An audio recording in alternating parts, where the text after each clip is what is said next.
Fatwa ketiga yakni Fatwa Dewan Syariah Nasional nomor 2/DSN MUI /4/2000 mengenai tabungan.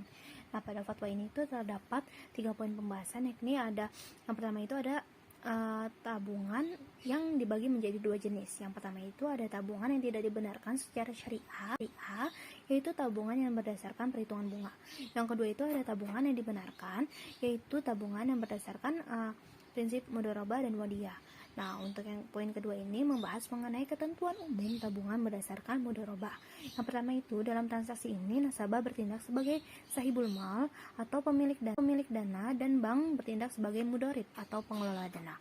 Nah, dalam kapasitasnya sebagai mudharib, bank dapat melakukan berbagai macam usaha yang tidak bertentangan dengan prinsip syariah dan mengembangkannya, termasuk di dalamnya mudharabah dengan pihak lain. Yang ketiga, modal harus dinyatakan dengan jumlahnya dalam bentuk tunai dan bukan piutang.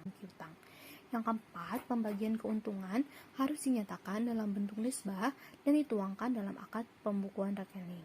Yang kelima, bank sebagai mudharib menutup biaya operasional tabungan dengan menggunakan nisbah keuntungan yang menjadi haknya. Yang keenam, bank tidak diperkenankan mengurangi nisbah keuntungan nasabah tanpa persetujuan yang bersangkutan. Nah, untuk yang poin ketiga itu membahas mengenai ketentuan umum tabungan berdasarkan wadiyah. Yang pertama itu bersifat simpanan. Yang kedua, simpanan bisa diambil kapan saja atau berdasarkan kesepakatan. Yang ketiga, tidak ada imbalan yang disyaratkan kecuali dalam bentuk pemberian atau ataya yang bersifat sukarela dari pihak bank.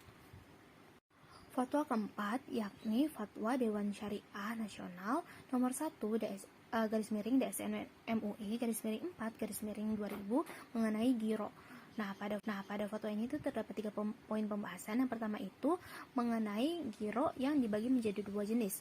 Yang pertama itu ada giro yang tidak dibenarkan secara syariah, yaitu giro yang berdasarkan perhitungan bunga. Yang kedua itu adalah giro yang dibenarkan secara syariah, yaitu giro yang berdasarkan prinsip mudharabah dan wadiyah.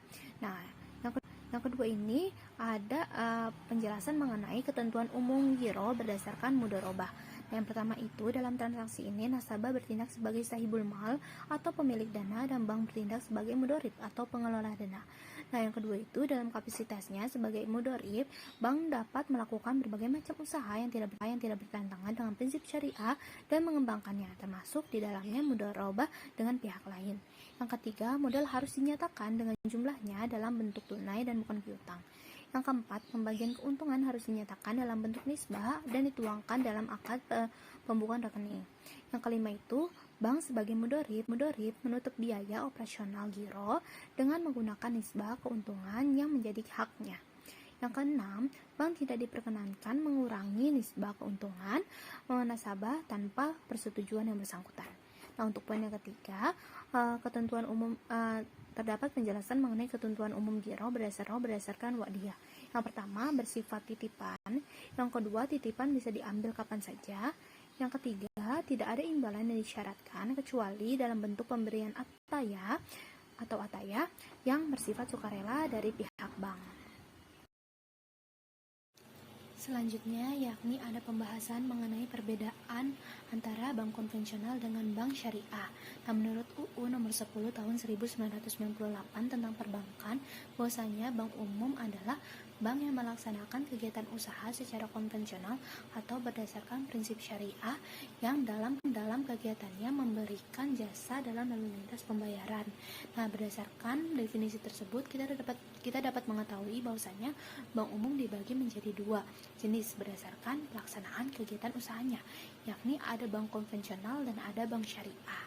Nah, dari pembagian tersebut tentunya kita bisa mengetahui bahwasanya terdapat perbedaan antara bank konvensional dan juga bank syariah.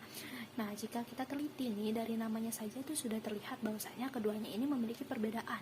Nah, yang mana bank konvensional ini merupakan bank yang melaksanakan tugasnya sebagai penghimpun dana berdasarkan prinsip konvensional dengan acuan peraturan nasional dan internasional serta berlandaskan hukum formil negara.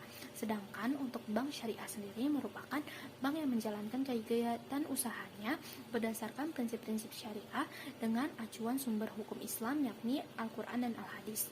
Nah, dari definisi tersebut tentunya kita dapat mengetahui nih perbedaan mendasar antara bank konvensional dengan bank syariah, di mana bank konvensional ini bergerak berdasarkan prinsip konvensional, ya dengan acuan itu hukum yang berlaku. Sedangkan untuk bank syariah sendiri dilaksanakan berdasarkan prinsip syariah dengan acuan sumber hukum Islam, yakni Al-Quran dan Al-Hadis. Nah, selain kita bisa lihat dari definisinya, perbedaan tersebut juga bisa kita lihat dari aspek lainnya, di mana dapat dilihat sebagai berikut. Perbedaan pertama dapat kita lihat dari tujuan pendiriannya, di mana tujuan pendirian bank konvensional ini berorientasi terhadap keuntungan semata dengan prinsip bebas nilai. Jadi keuntungan merupakan fokus utama dari bank konvensional, di mana untuk pemerolehan keuntungan tersebut tidak dilihat apakah baik dalam agama maupun tidak. Nah, sedangkan untuk tujuan pendirian dari bank syariah ini tidak hanya berorientasi kepada keuntungan saja, tetapi juga terhadap kemakmuran dan juga falah. Nah, di mana untuk penerapannya tidak hanya memandang aspek material, namun juga menekankan pada aspek spiritual. Maka dari itu perlu adanya pemerhatian terhadap penerapan nilai syariah di dalamnya. Nah, penerapan nilai syariah itu dimaksudkan agar kita sebagai umat Islam itu tidak hanya mendapatkan keuntungan di dunia saja, tetapi juga mendapatkan keuntungan di akhirat kelak. Yang kedua, yakni ada sistem operasional atau sistem bagi keuntungan. Nah, pada bank konvensional, sistem operasionalnya memberlakukan penerapan suku bunga, yang mana besar bunga ditentukan berdasarkan pada jumlah pinjaman sewaktu perjanjian tanpa pertimbangan untung atau rugi. Jadi, jika misalnya untuk dalam waktu ke depan, si nasabah ini akan mendapatkan kerugian. Nah, si bank ini harus tetap mendapatkan keuntungan dari jumlah yang sudah dia keluarkan, walaupun nasabahnya itu rugi. Nah, sementara untuk bank syariah tidak menerapkan bunga dalam transaksinya. Hal ini karena di dalam Islam sendiri bunga itu termasuk kategori riba, yang mana banyak sekali dipaparkan dalam ayat Al-Quran dan hadis itu tidak diperbolehkan. Maka dari itu sistem operasional bank syariah ini tidak menggunakan sistem bunga, yang mana dia menggunakan sistem akad bagi hasil atau nisbah sebagai gantinya. Nah, ketentuan bagi hasil dilakukan ketika perjanjian antara nasabah dan pihak bank berdasarkan pada pedoman untung dan rugi, di mana untuk lebih jelasnya nanti akan dijelaskan pada topik berikutnya. Perbedaan selanjutnya dapat kita lihat dari hubungan antara nasabah dengan lembaga perbankan. Nah, dalam bank konvensional, hubungan antara nasabah dan lembaga perbankan itu berupa hubungan debitur-kreditur, di mana nasabah bank konvensional berperan sebagai debitur atau si peminjam dana, sedangkan untuk perbankan sendiri itu berperan sebagai kreditur atau yang memberikan dana. Nah, untuk bank syariah ini tidak berlaku demikian, gitu ya, dimana hubungan yang terjalin itu antara nasabah dengan perbankan itu seperti seorang mitra atau partner. Hal ini dilakukan oleh pihak bank karena pihak nasabah dan pihak bank sudah terkait dalam akad yang transparan. Nah, untuk perbedaan yang keempat dapat dilihat dari pengawas kegiatannya.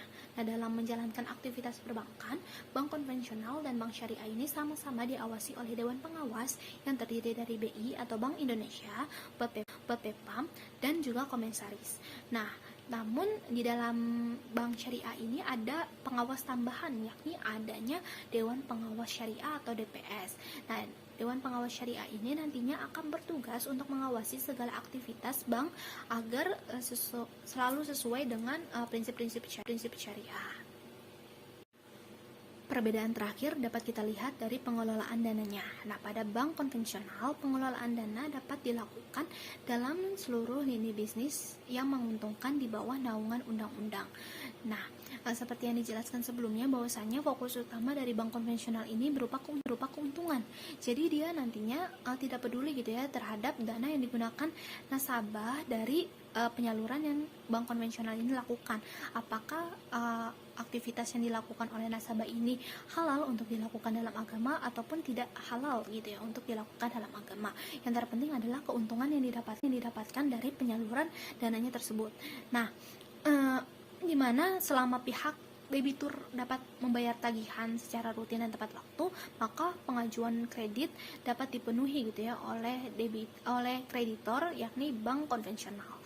Nah, sedangkan pada bank syariah ini dia akan milih-milih gitu ya dalam menyalurkan dananya gitu loh. Dia tidak akan menyalurkan dana kepada nasabah apabila dana tersebut dilakukan untuk hal-hal yang dilarang dalam Islam gitu ya, yang melanggar hukum Islam, misalnya untuk membeli narkoba atau hal yang lain sebagainya gitu loh. Ya, pokoknya yang menjadi poin penting pada bank syariah ini adalah kegiatan-kegiatan yang dilakukan oleh si nasabah ini halal dan baik gitu lah. Pokoknya dana yang dimanfaatkan oleh nasabah ini digunakan untuk hal-hal yang baik gitu ya, yang sesuai dengan prinsip ekonomi syariah. Nah, bahkan kartu kredit yang dikeluarkan bank syariah sendiri ini juga melarang penggunaannya untuk transaksi yang tidak halal.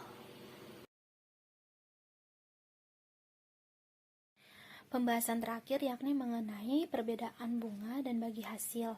Bank sebagai badan usaha tentunya akan memberikan banyak fasilitas kepada masyarakat yang menjadi nasabahnya, terutama dalam menghimpun dana dan menyalurkannya ke dalam berbagai bentuk.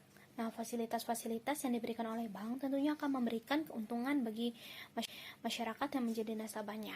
Contohnya misalnya bank sebagai penghimpun dana tentunya akan memberikan rasa aman kepada nasabah yang menyimpan uang di dalamnya. Terus contoh lainnya misalnya bank sebagai penyalur dana tentunya akan memberikan manfaat gitu, memberikan keuntungan kepada nasabah yang membutuhkan uang, di mana bisa saja uang yang disalurkan oleh bank itu digunakan untuk misalnya kepentingan usaha. Tentunya fasilitas yang diberikan tersebut memberikan keuntungan dalam meningkatkan kesejahteraan dan juga meningkatkan penghasilannya. Nah, dari fasilitas-fasilitas yang diberikan oleh bank tentunya bukan masyarakat saja yang diuntungkan, tetapi bank sendiri pun pastinya memiliki tujuan untuk memperoleh keuntungan bagi dirinya sendiri dari kegiatan dan fasilitas yang diberikannya kepada masyarakat. Nah, keuntungan tersebut tentunya didapatkan oleh bank melalui sistem bagi keuntungan antara bank dan masyarakat sebagai nasabahnya. Nah, sistem bagi keuntungan dilakukan dengan cara yang berbeda, tergantung siapa yang melakukannya.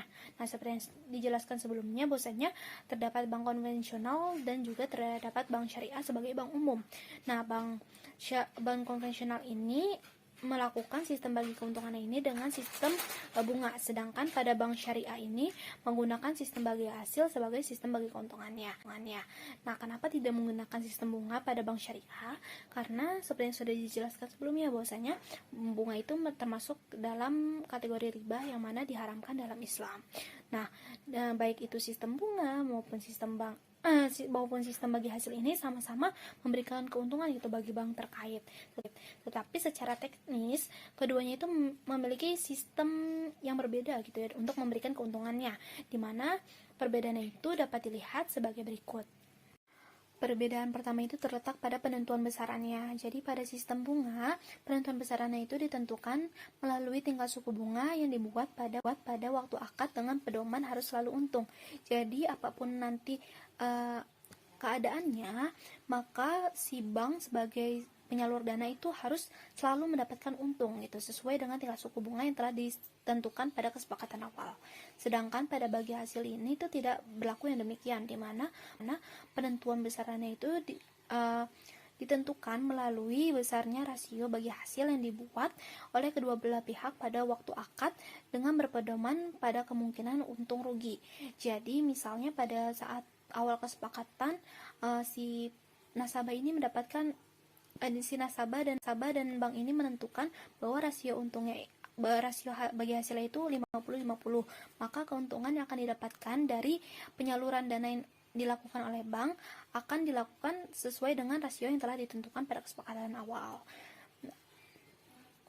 Perbedaan kedua ini terletak pada acuan pembagiannya, di mana pada sistem bunga ini acuan pembagiannya itu dipengaruhi oleh seberapa besar pokok hutang atau kredit yang dikeluarkan oleh bank kepada nasabah.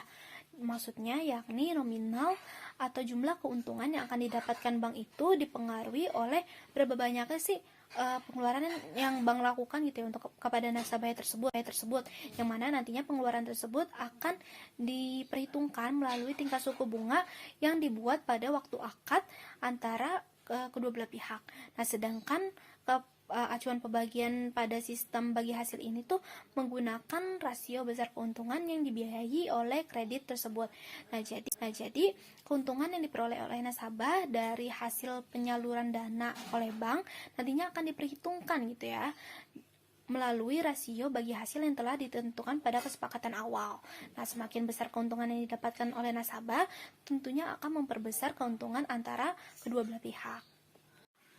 Perbedaan terakhir itu terdapat pada besarnya pendapatan dan jumlah pembayaran. Nah, pada sistem bunga, pendapatan yang diperoleh itu bersifat statis, yang mana saya sebutkan pada awal tadi bahwasanya apapun kondisinya, baik rugi maupun untung pada nasabahnya, si bank sebagai penyalur dana harus tetap mendapatkan untung sesuai dengan tingkat suku bunga yang telah ditetapkan pada awal kesepakatan. Nah, sedangkan kalau misalnya bagi hasil itu, pendapatan yang diperoleh ini akan bersifat dinamis, menyesuaikan dengan keadaan usahanya. Nah, semakin untung nasabah, maka pendapatan antara kedua pihak, baik itu nasabah dan juga si bank ini, maka akan mendapatkan pendapatan yang lebih besar juga. Nah, bedanya dengan sistem bunga, pada sistem bagi hasil ini jika ada proyek yang rugi, maka kerugian tersebut akan ditanggung oleh kedua belah pihak gitu ya, secara bersama oleh kedua belah pihak antara bank dan juga nasabah tanpa terkecuali.